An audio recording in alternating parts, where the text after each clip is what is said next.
Intermediate ఫలితాలు వెలువడ్డాయి. అదే మాదిరి సిబిఎస్ఈ 10th క్లాస్ ఫలితాలు వెలువడ్డాయి. అందరూ పాస్ అయ్యారు, మంచి ఫలితాలు వచ్చాయి.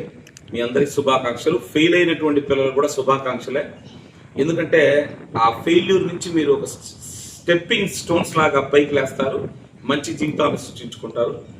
అయితే ఇక్కడ ఈ వీడియో చేయడానికి నాకు ప్రధాన కారణం, చాలా మంది పిల్లలు అవుట్ ఆఫ్ 1000కి 800, 900, 950 ఇన్ని వచ్చినా కూడా వాళ్ళు వచ్చేయకుండా ఎడస్తా, ఇంకా అల్లాడతా, ఇబ్బంది పడతా, తల్లిదండ్రులను ఇబ్బంది పెడతా, బాధ పెడుతున్నారు. దయచేసి మీరు అర్థం చేసుకోండి, అవన్నీ గొప్ప విషయాలు. మనం అనుకుంటాం, కొన్ని అనుకున్న విధంగా ఎక్కడో చిన్న పొరపాట్లు చేసే ఉంటాం. ఎప్పుడో ఒక తప్పు 0.1 ఫ్రాక్షన్లో మరి కరెక్షన్లో ఉండొచ్చు. కానీ ఓవరాల్గా మీరు సాధించిన మార్కులు ఏవైతే ఉన్నాయో అవి మామూలు మార్కులు కాదు.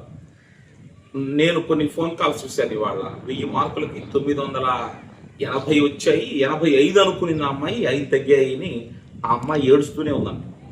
ఒక అమ్మాయి సిబిఎస్ఈలో 500 మార్కులకి దాదాపు 90% పైన వచ్చాయి, 95 అనుకునింది.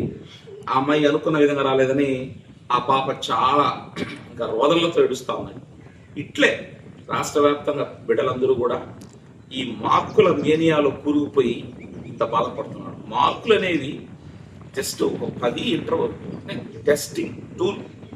మీకున్నటువంటి జ్ఞాన సముపార్జన ఏదైతే ఉందో అద్భుతాలు సృష్టిస్తారు. మీరు ఒక 700, 800 మార్కులు వచ్చిన పిల్లల్లో కాన్సెప్ట్స్ ఉంటే కనుక వాళ్ళు అద్భుతాలు చేస్తారు. కాబట్టి వచ్చిన మార్కులతో సంతోషంగా ఉండండి. మీరు సాధించారు కదా, మరి అంతే 900 మార్కులు, 200 మార్కులు ఇవన్నీ చిన్న విషయాలు కాదు. దీన్ని సంతోషంగా స్వీకరించండి, హాయిగా ఒక స్వీట్ పంచుకోండి, సంతోషంగా ఆనందంగా ఉండండి. ఇతరులతో పోల్చుకోమాకండి. మీరు యూనిక్, మీకోసం మీరు సృష్టించబడ్డారు. మీ మార్కులు, మీ చరిత్ర, మీరు రేపు సాధించే విజయాలని గట్టి సౌండ్తో రీసౌండ్ చేయబోతున్నారు మీరందరూ. అవన్నీ కూడా దృష్టిలో పెట్టుకోవాలి. ఈ రోజు జరిగినది, ఈ క్షణం ఏది శాశ్వతం కాదు. రేపు చాలా మరింత అద్భుతాలు జరగవచ్చు. కాబట్టి మీరు వచ్చినటువంటి మార్కులు ఏదైతే ఉన్నాయో వాటిని సంతోషంగా స్వీకరించి ఆనందంగా ఉండి మీ తల్లిదండ్రులతో ఆనందాలని పంచుకొని సంతోషంగా ముందు సాగండి. Wish you all the best.